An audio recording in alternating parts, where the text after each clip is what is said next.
What's up, everyone? My name is Jasmine Neely, and I am your host for the Imperfect Cheerleader podcast. I just got done filming some content, and I just did the DCC challenge that's all over TikTok right now. I feel like every time that the season comes out, there's a new challenge. Last year, it was Thunderstruck, and this year, it's the Move, Move, Shake, Shake dance by Pitbull and somebody else. I'm not sure who the exact artist is, but I will say I had a lot of fun recording that, and it only took like 3 takes, but it's such a fun dance. And shout out to whoever choreographed that. I believe it looks like Michelle Key's choreography to me, who is a former DCC and does classes in DC in Dallas, and she also choreographs for the team. So yeah, I think it's just so fun that the NFL cheerleading world is getting this moment, and that the Dallas Cowboys cheerleaders organization is so willing to put themselves out there and show what goes on off the field, what leads up to what you see on the field, what they are able to produce.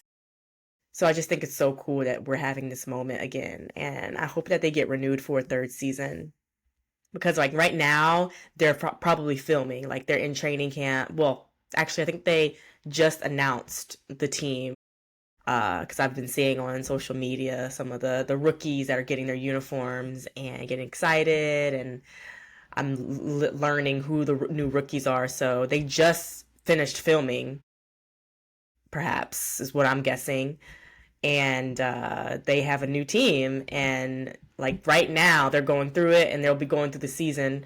Well, they're finished filming the training camp part probably. So they're going through the season. I think there's a woman on there who is Australian or British. She had a British accent, and she has wearing a ponytail. So I'm excited to see where that is coming from, and who what her kind of personality is, and what the thought was that went into wearing a ponytail. So yeah, I'm just reliving my past NFL cheer days and participating in all these trends, which are so fun. So I highly recommend that if this is something that you want to do, just have fun with it. And if you're on TikTok, then have fun, film a dance, see how you look in the style. Like when I went back and looked at it the first three times that I filmed, I'm like, I don't quite match their style, but that's okay. I'm just having fun. But it's interesting to see how well you might match, or like what you notice in yourself that you need to improve on when you're looking at a video, even if it's just a for fun video like that. Like looking back at your old videos and looking at yourself, critiquing yourself before somebody can critique you, I think is super important. So, like, okay, this is what I know I need to work on. Before you hear it from somebody else, you already kind of know. You have that idea in your head, so it's not a surprise when somebody else tells you. You're kind of in front of it, and you're proactive ahead of the game. So, yeah, have fun with it. So, with all that said, I'm going to talk about season 2, episode 2. So, I had a lot of notes that I wrote down for season 2, episode 2. And the first thing that I noticed was that they announced Kayla, who had been cut last year, and she got back on the team last year. And I thought it was so sweet. First of all, they did all of that for the plot. They started the episode with that, and it kind of looked like she was expecting them not to say her name, but then once they said welcome back, she kind of like lit up, and she was like, oh wait, that's me. So I thought it was so sweet that all of her teammates went in and hugged her, and they definitely did that for the plot. It was just such a beautiful moment that they all just welcomed her back so wonderfully, and just genuinely, it seemed like. So shout out to Kayla. And by the way, she has braids like I do. That made her stand out in a different way. And I think, aside from like her amazing dance ability and her stage presence and probably who she is as a person, she seems like a lovely person. But that's one thing that made her stand out, is having braids, which I think is a really hard thing to do on a team, is to have braids, because these things are heavy and they get in your face a lot, and you have to get used to them. But if you have small braids, maybe they're easier. I digress. They talked about group leaders, and they had a moment where they're talking about Shondi, and I believe it was Judy who was talking about how Shondi is more as a quiet leader, and how you can still be effective as a leader and you can be quiet.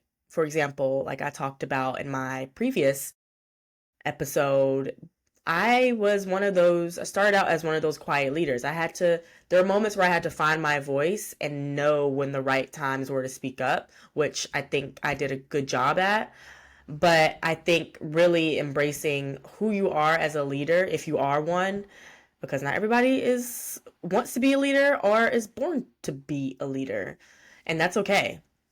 But if you are somebody that wants to lead, be in a leadership position, and think that you can do it, then it's okay to kind of like observe and move and then let people watch how you move, because people are watching whether you know it or not. I always thought it was interesting when I was a captain on the Topcats, how people would notice certain things that like I wouldn't even notice. Like I was just being myself, like just being poised and moving in a way that like it came natural to me. So I think embracing those moments, not trying to be somebody that you're not as a leader, not trying to overtalk or always be the person to say something. Like sometimes it's okay to just listen and then respond when necessary, because people that are quiet, when they do speak up, they're more likely to be heard because they're not always talking, right?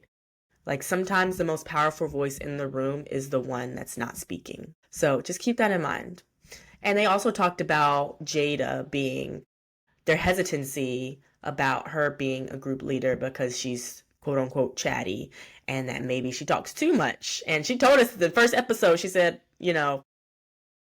things need to change. So I respected her for that. But she's a different type of leader and she's going to speak up more often. And that's just kind of how she is. But in that instance, maybe she could consider listening more, like they said. So it's all about just your personality and how you approach leadership and moving in an authentic way. I totally understand the craving approval and attention from your coaches. I felt that so much. I'm probably going to feel it now that I'm a dancer in the NBA, but like craving that attention, not attention, craving the approval really is what you want, because you are kind of like the second in command to the coach. Like the coach is leaning on you to know what you're doing, to communicate anything that's going on with your line or your group, and really be on top of everything. And it's kind of like having like a personal assistant in the way. You want to do everything right, and it's a lot of pressure. It's a lot of pressure. And so I think there is some type of like, you have to notice kind of like if you're moving authentically or if you're just moving in a way to appease your coaches. I think it's definitely part of the job to appease them, but don't get like sucked into appeasing them, if that makes sense. So I think it's normal to crave that approval because you just want to do a good job. And when you're in this environment of quote unquote perfection, you want to stand out in that way and show that you can be a good leader because you are prepared and you know your stuff. One time in the episode, they talked about they were testing the girls on knowledge of the team and asking like, what's the official name of the owner of Jerry Jones' title? And then they flash back to maybe like the 70s or 80s where the women had to do a 100 question test, and their whole thing was like if they're going to be representing this team, they have to know who they're representing, and if they're going to be asked a question at an appearance, they're going to have to know knowledge about the team. They can't just be seen as dancers on the team. They have to be seen as ambassadors who will speak highly of the team, know the history of the team, and know kind of like really all about the team. which in a sense is kind of like, I don't know if it's a double standard. I kind of think about it in the same way that I think about the fraternizing that's in a contract where you're not supposed to talk to the players. I'd like to know if that same clause is in the players' contracts, right? Because it's not, I've never really looked at a player's contract. I'm not close enough to a player that I would know if that's in their contract. I could ask a player if they remember seeing that, but like, are you going to test a football player about the rules, or are you going to give them a 100-question test about the history of the team? I've never seen it. Maybe they do. Maybe some teams do, but like it's kind of like that double standard. It's like, okay, I'm here to dance, but I'm also here to represent the team in a way that shows that I am a team player. I am dedicated to this team and I know about this team. So I think really specific questions are unnecessary. Like highlights, of course you should know. And I tell you this all the time, that you should know about who the quarterback is, at least at the bare minimum. Know who the quarterback is. Know who the owner is at the bare minimum. And I think those things are important, but like knowing what happened on this specific day at this specific time is not necessary. And like if you have to memorize those types of things, and it's part of the job, but don't get so like overwhelmed on those questions, because that's not gonna, I was gonna say, that's not gonna make or break your chances of getting on the team. I think it's a low factor, I will say, to get on the team. And then we started getting into like the influence of the Dallas Cowboys cheerleaders and people attempting to do Thunderstruck. And that was a whole moment, like I talked about earlier, that was a whole moment last year where people were doing Thunderstruck in their living rooms, on fields, outside, and they were posting it on TikTok. And like Kelly's like, nobody can do Thunderstruck like the girls. They're attempting to do it and all this. And she's probably gonna say the same thing about this move, shake, shake dance. But like there's like, they're attempting to do it, and like they have this influence all over the world, which I think is really cool. And so yeah, I thought that was an interesting moment, how they kind of showed like little clips of people doing Thunderstruck, and just like, you didn't have that when you had the CMT show. Maybe you had Vine, but like you didn't have this like globalization or like virality of a specific dance that is known by the Dallas Cowboys cheerleaders, that like you can see people from all over the world, all over the country doing it. So that was really interesting to see. I'm sure that Charlotte, she's like the brand owner, brand strategist, brand chief brand officer, whatever it's called. Jerry Jones' daughter. I'm sure she loved to see that too, because it definitely is a huge branding play. We see Victoria, I think her last name is Kalina. We see her in this episode, and we see how she is reflecting on her time as a DCC and getting ready to move to New York City.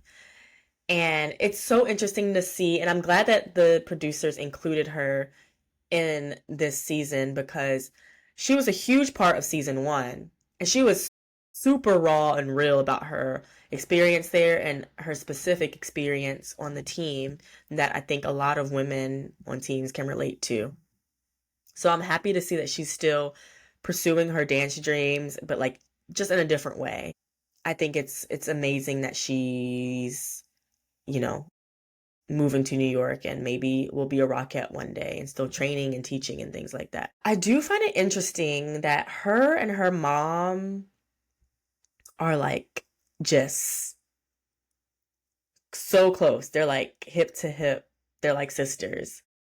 And I think it's a beautiful thing to see that they're so close. But I do, and maybe Victoria has grown since moving to New York and not being with her mother. And granted, she's still pretty young.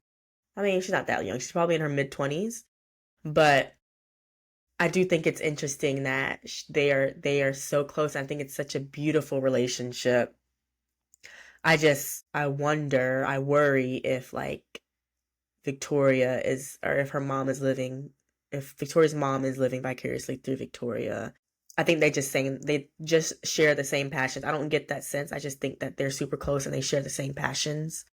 So yeah, that's that on Victoria. So shout out to her, and I pray that she, is living her best life. There was a point where that she did mention that her the mom mentioned that Victoria's teammates didn't take care of her on the team.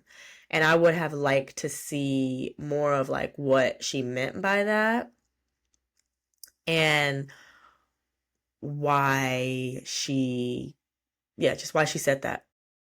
Did they not show up for her in different ways? Did they not make an effort to be a support system or friends with her? I wish she would have elaborated that on that a little bit more. She said her rookie sisters didn't do their job. Hmm. And now that I'm thinking back on it, it was probably addressed in season one. But yeah, I hope that she still has friends from DCC. Even though it might not seem like it, I hope that she still is close with at least, some of the girls there. Because you do want to keep those friendships for life. I thought that Kelly saying on national TV that she could do a better job of giving the girls feedback in real time. I'm not sure exactly what she said, but she said something about giving the women feedback. The fact that she admitted that on national TV and let her ego go is like, what? Who is this? Because a lot of people don't want to say stuff like that. They don't want to say what they can be better at. So I respect Kelly a lot for doing that because I really do think she cares about those women. I do think she wants what's best for the organization. I do think she wants to keep her job from what I've seen. I don't know this lady, but I do think she's trying her best to put the dancers in the best light and also tend to their needs because she was in their spot, years ago. She was in their same position. So I like that she's letting ego fall by the wayside and really being honest and vulnerable, really. Klein is cool as hell. I'm gonna say that because every time I've seen her in this show, she has just been just cool. I don't know what else to like describe it. She's just been really, really like just a cool girl. And part of me feels like she's just super carefree and she just kind of takes things as they are and doesn't get super nervous about things, but I would love to like be her friend. She just seems like a cool person. One of my friends actually got to meet her when she was auditioning for DCC or thinking about auditioning for DCC. And she said how cool she was. And I'm just like, yeah, she's really cool. It shows on TV. And I think she's a group leader this year. So that's good to see. Because you do need like calm group leaders. I don't know that she's one that gets super stressful, but she seems like, she's kind of like, you'll be fine type of person. No, a lot of people don't like people like that because they're like, tell me what I need to do. But I think we all need somebody like that in our lives to be like, it is what it is. You're not going to die. Things are going to be okay. One thing that I did notice is in this season, when they let go of a black girl, I don't know that they really spent much time giving her a reason why they let her go. They spent more, this is way in more episodes, but they spent more time giving the other girls a reason. But I would love to have seen them give, I forget her name, but she was a rookie. I would have loved to see them give her a reason as well. Like, what was it that got her cut? It's amazing to see that the vets also show up for the rookies in these kind of like mentorship ways. They talk a lot about like getting with vets and making sure that you have the style right, especially in Thunder, which is like their biggest performance of the game. The first time they're introduced to the fans. It's the hips, it's the shapes, it's the sex appeal. And that just doesn't come naturally for some people. I think it's something that is very nuanced, and every move has a different shape. So yeah, I think the vets showing the rookies the ways that they can put their own, I think can't come Camille said this, put their own individuality into the dance, but also looking as a unit on the team is like something you have to master as a pro dancer in general and as a DCC. Like, what's your personal style? But also fit in with the DCC style, right? It's like finding those little nuggets of where you can insert yourself in your personal dance style. Oh my gosh, Abby. Woo!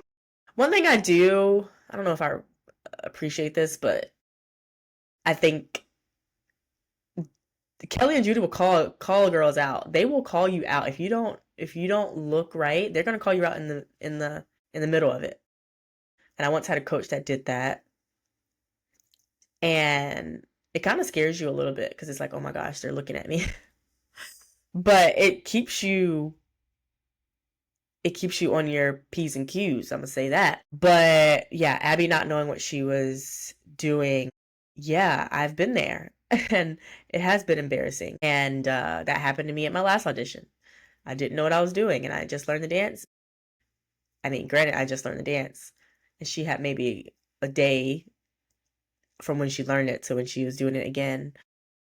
But there's not enough time in the day to learn these dances, right? Like, she was balancing a full-time job. There's a lot of women that balance full-time jobs, and you have to be able to practice in your head when you can. And sometimes there's jobs where you can't practice at all. Like, they're very demanding jobs. So, yeah, you're expected to know what you're doing for sure.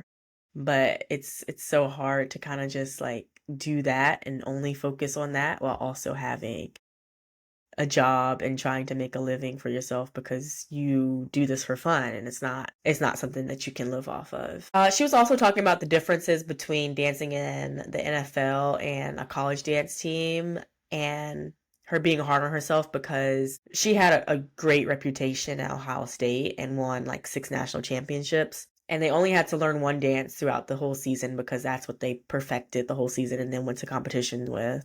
I went to nationals with. And then when you get to an environment like DCC, you're learning multiple routines at once, and then you're having to perform them. And then, like, if you don't know what you're doing, then it's like, oh, that girl is a girl that doesn't know what she's doing. But you've had this reputation for so long for being such an amazing dancer. And if you remember, her solo was just like, whoa, like, she is an amazing dancer. And I don't think her memory retention should, like, have to overshadow that fact that she's an amazing dancer. Like, she's gonna get it, right? It's just a matter of when and the practice that comes with it. And that's a really interesting difference between NFL and NFL cheer or pro dance in general and college cheer or college dance. Like, it's all about, they're both about perfection, but like there's different expectations. Yeah. And for me, like, sometimes it's hard for me to pick up, and like I have to take more classes to learn more. So, especially as you're getting older and there's so many other things that are on your mind. So, yeah, like we would practice for 6 months only on one dance, and we would work out and we'd have showcases that were for fun, but it wasn't like the stakes were super high. We weren't getting paid for this. And we did have to represent the team. I'm talking about my experience now on college dance team. We had to represent the team and the community. but the stakes weren't as high. We were still students and we still had to manage time. We still had to have that time management balance as well. But it's also the careers part, going back into the pro world. When you get there, you're usually either a student or you're in your career, and your careers are what you're studying is what makes you interesting, right? Working so many hours outside of dance while having a full-time commitment to dance is hard on your body and your mental and your sleep patterns. I just think about like the amount of sleep that I got, but like I was so happy to be on that team that I was running on adrenaline. Every season, I was running on adrenaline. I was like, okay, I signed up for this. Everybody doesn't get this opportunity. I'm going to get my butt up and I'm going to go work out. I'm going to stay up late and pack for the next day, make sure I have everything I need, because this is a moment in time in my life that a lot of people don't get the chance to experience, and I'm going to make every moment out of it. And like now I'm interested to see how I do that as I'm older and I'm on an NBA team and there are more games during the season.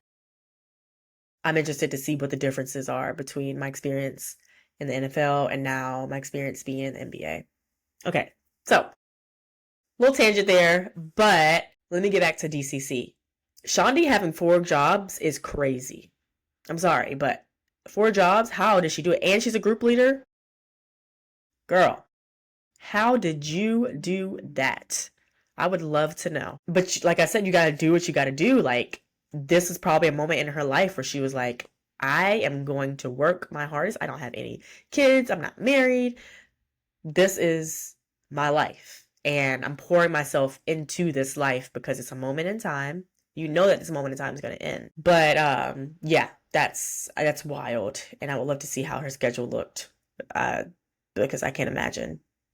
I can't imagine. But you have to make ends meet because you don't get paid that well to be a DCC, even though it's glamorous and it's glitzy and you get all these perks. It's amazing to put on your resume as a dancer that you were a Dallas Cowboys cheerleader in any instance, whether you're going for a corporate job or another dance job or a modeling gig. Like, their brand recognition is so prominent that like you're going to make it work. And I think just being a pro dancer in general, like when you tell people that, they're like, oh, they're kind of like, wow, that's impressive.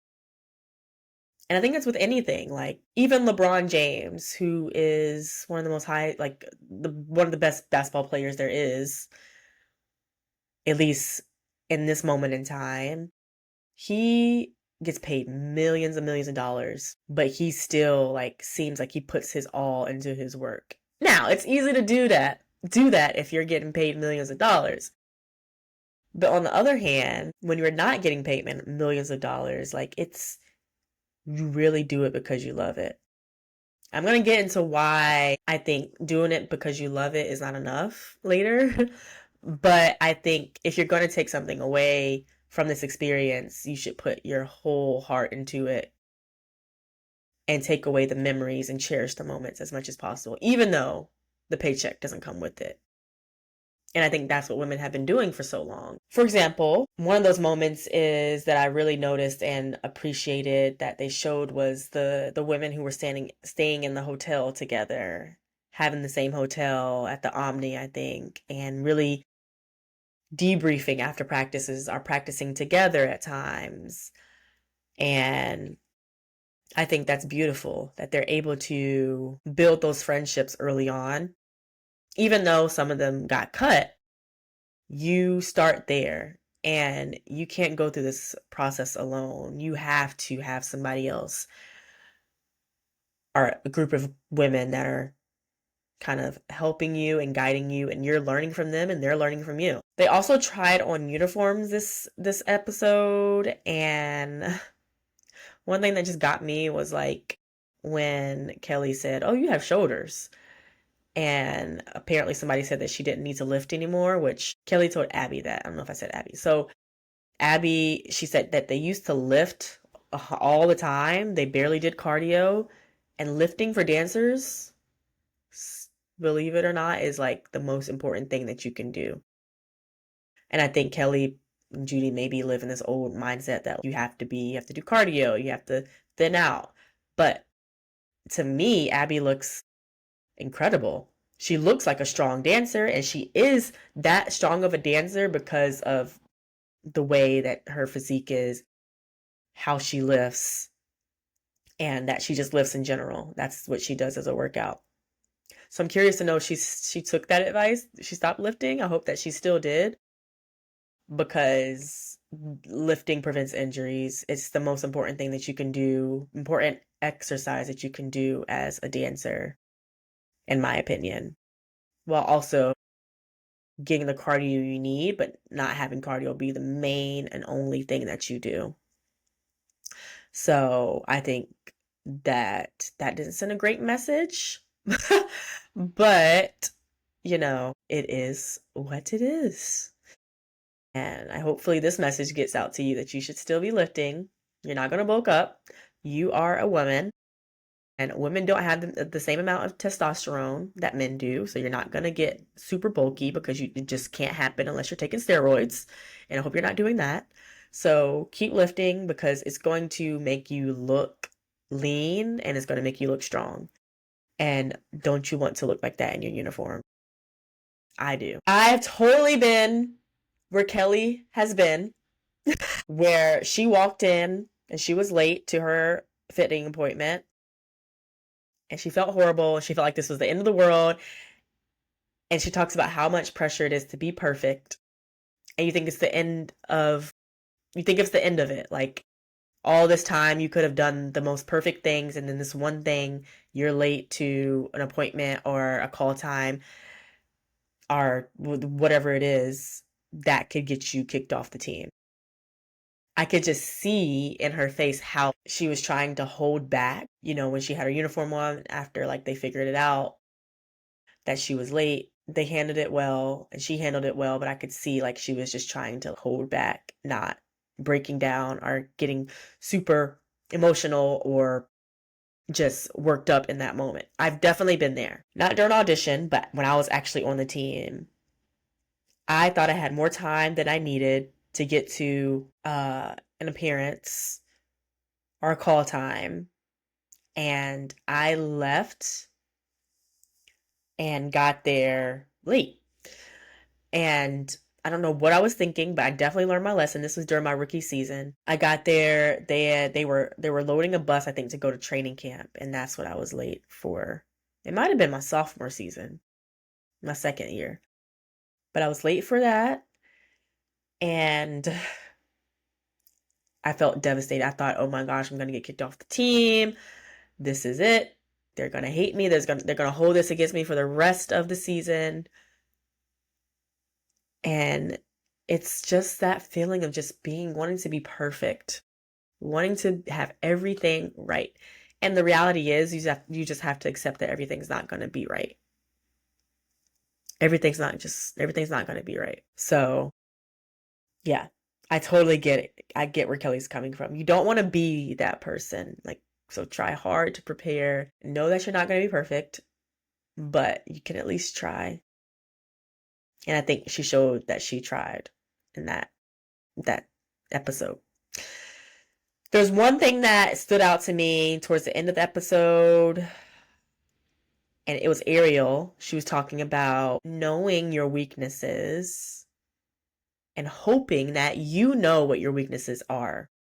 I think I touched on this at the beginning, like getting in front of knowing what you want to improve and what you need to improve. I think if you know what your weaknesses are, things won't come as a surprise to you. And I think she said that, and at first when I saw it, I didn't catch it, but the second time I was like, oh, yeah, that's actually a really important point. When you're auditioning for a team, you want to know like what they're going to say. Obviously, you want to be working towards making it better. If you can get in front of it, I think it's just a way to ease like your mental state and your emotions, because they could be like, oh yeah, your kicks aren't high. You could be like, oh yeah, I know, but I've been working on it. And that way it's like, I didn't not see this coming. So just think about that the next time you're in the audition and like as you're preparing and training. Last thing I'll say about this episode is they said, somebody commented, "Oh, Kelly's prettier this year," as they were going through girls. It's like, wait, was she not pretty before? I see what they mean, but like her look has changed. I think they just said it like she's prettier this year. I think they're just saying that she's a little bit more glamorous and that her look fits her. I do like Kelly with the dark hair than the blonde hair. I think it fits her better. But also continue practicing your makeup. Maybe get a makeup consultation. I'm actually getting a makeup consultation by Makeup by Caitlin. Shout out to her soon. So I can learn how to do my makeup and that I can be prettier this year. But that's my TED Talk for season 2, episode 2 of DCC Making the Team on Netflix. I will be back for another episode recap for episode 3. And so I hope that you are enjoying these and that if you have any questions, I am an open book, y'all. You can text me, well, DM me, and I will respond. If you have any questions about anything I've said today, anything that you're maybe worried about that you've seen on the team that you're like, oh, does my team do this? And like, if so, how do I prepare myself? I want to help you and I'm willing to talk to you about these types of things. So DM me at The Professional Cheerleader. Follow me on Instagram. You can follow me on TikTok. I've been posting my NBA dance audition journey there. And I actually just finished that series. So you can go find that out on TikTok.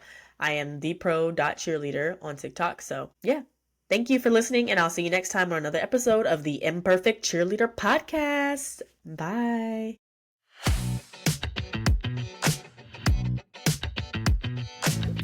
Thank you so much for tuning in to the Imperfect Cheerleader podcast. Taking the time to listen while you're busy with all of life's responsibilities means the world to me.